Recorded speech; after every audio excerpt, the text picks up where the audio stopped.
All right. So the next case is a lab we would have done. I'm still getting used to this, guys, just like you. So this is a lab we would have done. And so what this is you have a tube where I'm going to put myself right next to it. So wait. So right there in the tube,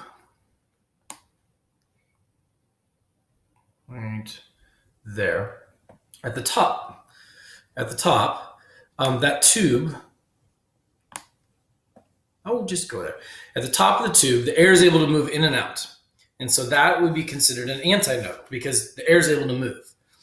But the bottom of the tube, down here, at the bottom of the tube, not the bottom of the water, but the bottom of the tube that's touching the water, the sound is going to go down. Here's the water surface. It's going to go down. It's going to hit the water surface, and it's going to bounce back.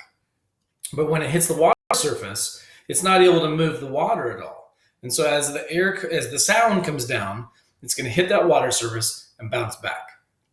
Well, the only way that can be a standing wave is at the bottom of that surface, it's a node because it can't move at that spot. So let me give you a visual, a very physicsy visual of it. If at the bottom you have a node and at the top you have an antinode, this is 1/4 of a wave.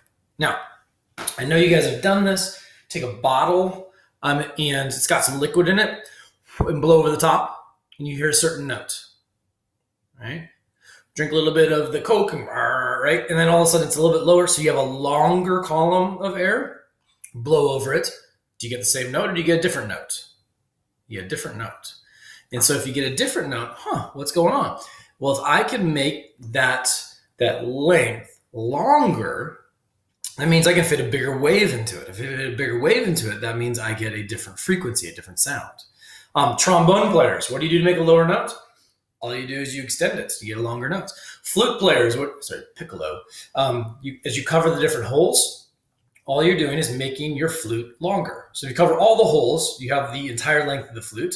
If you have none of the holes covered, it's just the first one. Guitar players, right? Guitar players. So guitar players, right? As you put your fingers at different spots on it, you're changing the length of your string, and so you change the note. So that's the first idea. Now, the tricky one on this one is the next time you get a harmonic on this is when you add a half of a wavelength. So 1/4, if you add a half to it, you get 3/4. So it feels like weird stuff's going on. No, even in the last one, you add a half a wavelength to get to the next harmonic. And so the same here, you add a half of a wavelength. So this length here, this L, represents the length of the tube. And so if they say, hey, I have something that's 80 centimeters long, you'd put 0.8 right there. And then they'd be like, what's the wavelength? What's the sound? Then you could solve for it. All right. That's a lab we'll probably do the day we get back. And let's see, other big ones on that. Speed of sound is 343. And that's it. So I'm going to close this one up.